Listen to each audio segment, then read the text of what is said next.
Welcome to the bold analysis.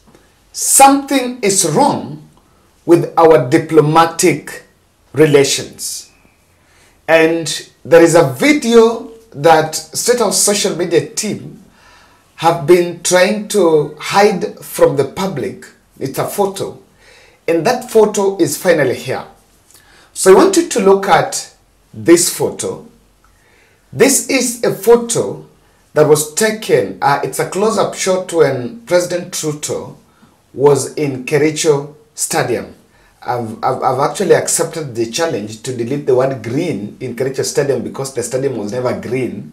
But of course it has been renamed. So, this photo, if you look at the background just behind William Ruto, there are some empty chairs. And this was actually a photo that was taken by State of social media team. And those empty chairs were actually captured there by the time William Ruto was in the stadium. So when William Ruto was in the stadium, it means no one else will be allowed to get to that VIP dais. No one else. After President arrives, no one else. And there have been questions about it. And so, someone else took a better screenshot of that video. And I want you to now to look at this other. It is just the same video, but now this is the close-up shot, the close-up shot of the same video, of the same photo. Now, what has been confirmed is that those seats that were empty were actually marked diplomatic. They were actually meant for the diplomatic corps. Actually, they were written diplomats. So, you know, like those events, apart from the national government, then there is always the diplomatic community that come. And one of the reasons why they come is even those who are running some projects in the country, they need an audience with the president. So that's why they can always find time to catch up, maybe in the VIP or when the president is leaving. And they also want to meet other government dignitaries. So those are normally opportunities to network, apart from them just attending. So the fact that those seats were there and they were marked, actually reserved for the diplomats, and they were empty, was actually creating a lot of information, a lot of speculation about it.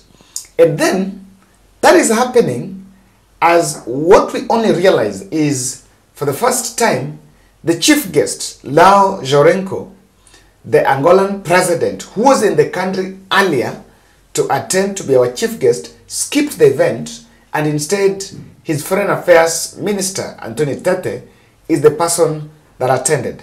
But there was a storm in the paradise, because I want just to share with you, I know I've shared this screenshot, but I just want to share it with you again so that you just get to understand, you get to get something here about how he responded. And I realized that a number of us were still raising questions about the way the post, the Facebook, the Twitter post, rather the how Joao Lourenco responded.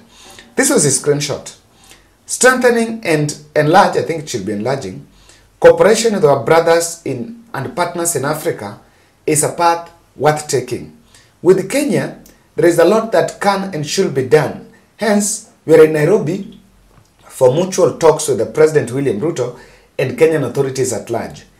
It's a state visit where we have legitimate expectations. Underline the word legitimate. Who was this guy addressing? It's like giving a warning that we are not here for any other thing. We just have legitimate expectations. And those expectations are not maybe, you know, like someone would want to argue, someone is arguing with me, telling me now, is our chief guest is saying you have legitimate expectations. Now, us asking him to take us to be a chief guest in Kericho, was it not one of them? And I can tell you, there is a problem. We have a problem in this country. Those are close-up photos. There is something I want to tell you. it is not the first time. Remember during climate summit, we were expecting Pakistani Prime Minister to be our chief guest here when Nairobi was hosting the same event, and he skipped. You know, he skipped. But when Ruto was in China, he met Ruto in China. He came to China and met Ruto in China. But when he was supposed to attend one of the biggest events, Climate Summit, which is an African summit, African Climate Summit that was being held in Nairobi, our chief guest missed. So consecutive, 2 events that we were supposed to hold here, our chief guests have skipped. One was one for Africa, other one was one for Kenya. Do we want to say everything is normal? Or where exactly are we getting it wrong? There is something I realized last time, and I've seen Ruto doing it quite over time. And people who are in the diplomatic space can give us a response. How does it feel, or how right is it? Because the president of Republic of Angola arrived in the country. And when he arrived in the country, he was received by a minister, Prime Cabinet Secretary, come minister. Actually, it's just a minister. Before Mudavadi, it was actually foreign affairs. This I saw even last time when the other presidents were coming in the country. They were being received by some, even Senator Medo. I saw Senator Medo hanging with another president under the guise of, you know, how would you send a senator to receive a president of another country? I've been seeing some, and we have a deputy president. So Angolan president is high profile. Then we sent a minister. Nobody is a minister. It's a ministerial portfolio. That prime minister, that prime cabinet secretary is a cabinet secretary.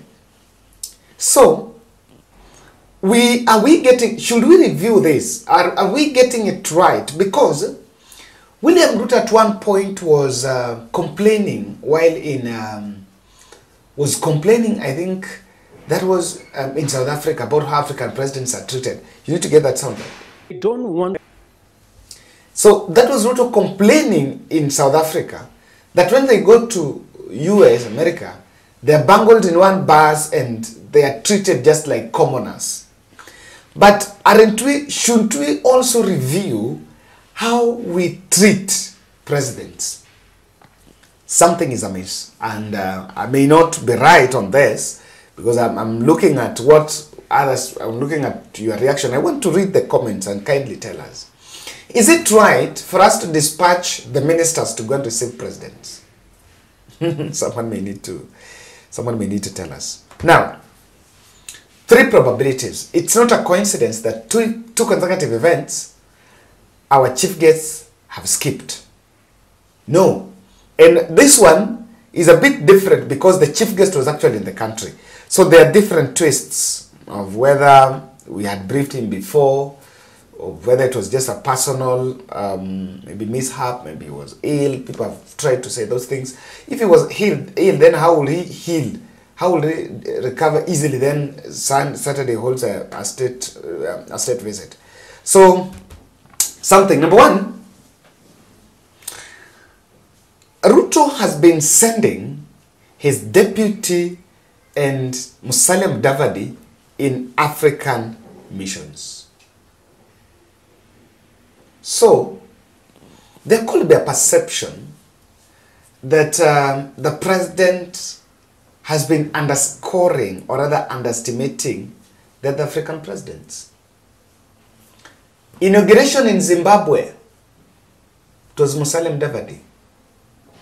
When Mnangagwa was being inaugurated. Same to Nigeria, it was Musalia Mudavadi. State visit in Botswana, it was Rigathi Gachagua. State visit in Angola, it was Rigathi Gachagua.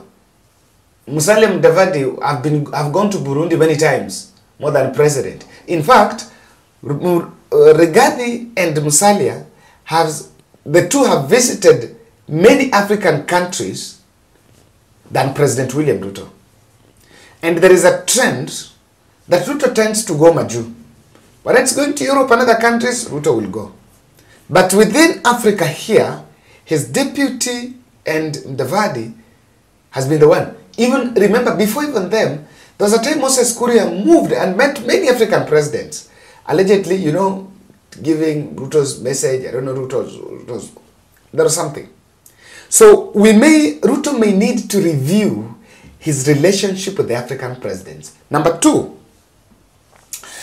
his pan-Africanism pitch is contradicting his actions in the West. Just recently, there was African-Russia summit. That was in August. He skipped that summit. And of course, it was later reported that it was pressure from America for him not to go to Russia. It never sent even a delegation. We didn't send even a minister. While other African states, including the chair, Mohamed Faki, attended that event. Angola attended. And Angola is a colony of French. You know? So, something is amiss there. Maybe the other countries are seeing, this is a man of the West. But again, in Africa, he tends to project that Pan-Africanism. So there seems to be people that are profiling him within the continent. And I think his problem is within the continent. Number three is there is some incoherency in our foreign policies. You know, and I want to tell you one that is simple, easy. Angola is a colony of French. Just not very far from Angola, the West nation, the West Africa side, has been revolting against French. The Gabon, Mali and so. And I remember when the Niger coup happened, he actually castigated the soldiers. At one point, has been castigating the soldiers who are against the French. And we wanted, I remember saying, is it important? Is it necessary that we just respond and get into everything? Aren't we just chewing more than we can? Aren't we just chewing more than enough? I remember asking that question. Are you sure? And there could be a probability that we are crossing some paths that do not sit well with others. Even the recent one was Israel. We supported Israel. From the word go, Kenya supported Israel. Then, I remember Mutai Ngugi saying, we need to take a neutral space. Just 2 days ago, Israel struck a hospital and the whole world turned against Israel. We're like, no, now that's beyond. So there's so many things that are happening. And I think in the foreign affairs policy and the foreign affairs docket, now we have Musalia Mudavadi. We need to do a lot. There are quite a number of things we need to review. Otherwise, this trend is not one that is usual. Thank you.